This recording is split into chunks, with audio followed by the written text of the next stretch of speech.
అంతర్ముఖం చేయడానికి ప్రత్యాహారం. ఈ అంతర్ముఖం చేయడానికి ఉపయోగపడేటువంటి సాధన ఆత్మానాత్మ వివేకం. ఇది జరిగిన తర్వాత మనసు అంతర్ముఖం అవుతూ ఉంది కనుక అక్కడ భగవంతుని గురించి జపిస్తూ ఉండడం, ధ్యానం జరుగుతూ ఉండడం. కారణం నిజమైనటువంటి సుఖం, శాశ్వతమైన ఆనందం అక్కడే ఉంది కనుక. ఒక వస్తువుని అభిలషిస్తాం ఎందుకు? సుఖం కోసం. మరి అభిలషించిన తరువాత ఆందోళన ప్రారంభం అవుతూ ఉంది. ఆ వస్తువును అనుభవించిన తర్వాత ఆందోళన అణుగుతూ ఉంది, శాంతి కలుగుతూ ఉంది. అయితే ఇది నాకు కావాలి అనేటువంటి భావం రాక ముందు ఏముంది? శాంతి ఉండింది. ఈ కోరిక వల్ల అశాంతి ప్రారంభమైంది. కోరికను తీర్చుకోవడం వల్ల అశాంతి అణిగిందే గాని శాంతి రాలేదు. ఎందుకని? ఈ కోరిక రాకముందు కూడా నువ్వు శాంతితోనే ఉన్నావు, కోరిక తీరిన తర్వాత శాంతితో ఉన్నావు. నువ్వు ఎప్పుడు శాంతి స్వరూపుడివే. మధ్యలో అనవసరంగా ఈ అశాంతి తలెత్తుతూ ఉంది కనుక అశాంతికి కారణాలు ఉండొచ్చేమో కానీ శాంతికి కారణాలు అవసరం లేదు అని తెలుసుకున్నటువంటి వాడు ఆలోచనలను అరికడుతూ ఆలోచనకి మధ్య ఉండేటువంటి ఆ పూర్ణానందాన్ని అనుభవిస్తూ ఉంటాడు. ఈ మధ్యలో ఉండేటువంటి ఈ స్థితి నిత్యానందం అక్కడే మనిషికి లభ్యమవుతుంటుంది.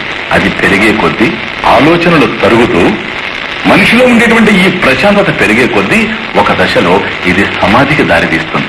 సమాధి అంటే ధి అంటే బుద్ధి, సమ అంటే సమమైనటువంటి బుద్ధి. సమదర్శనమే సమాధి అంటే, మరొకటేం కాదు.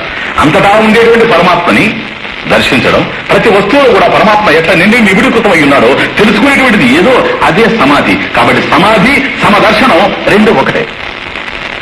కనుక మనసులో ఉండేటువంటి సమస్తమైనటువంటి కోరికల్ని వదిలిపెట్టి, ఆలోచనలను వదిలిపెట్టి, ఆలోచనకి మధ్య ఏ నిశ్శబ్దం అయితే ఉందో, ఏ పరమ ప్రశాంతత అయితే చోటు చేసుకోనుందో, ఈ పరమ ప్రశాంతతలో అలా ఉండిపోవడమే, నిండి ఉండడమే ఇక్కడ ధ్యాన స్థితి యొక్క పరమావధి. ధ్యానంలో మనం పొందవలసినటువంటి స్థాయి ఇది సమాధిగా మారుతోంది. ప్రజహాతి యదా కామాన్ సర్వాన్ పార్థ మనోగతాన్ ఆత్మనీవాత్మనా తుష్టః స్థితః ప్రజ్ఞస్తు దోష్యతే.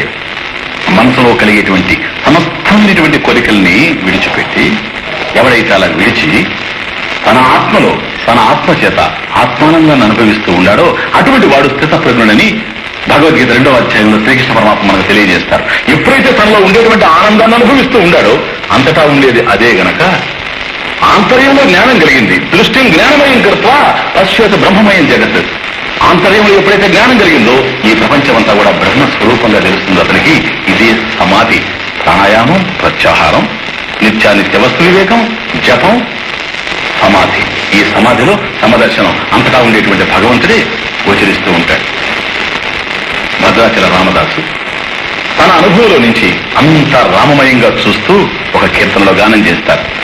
అండాండంబులు పిండాండంబులు అండాండంబులు పిండాండంబులు బ్రహ్మాండంబులు బ్రహ్మలు మొదలుగా అంతారా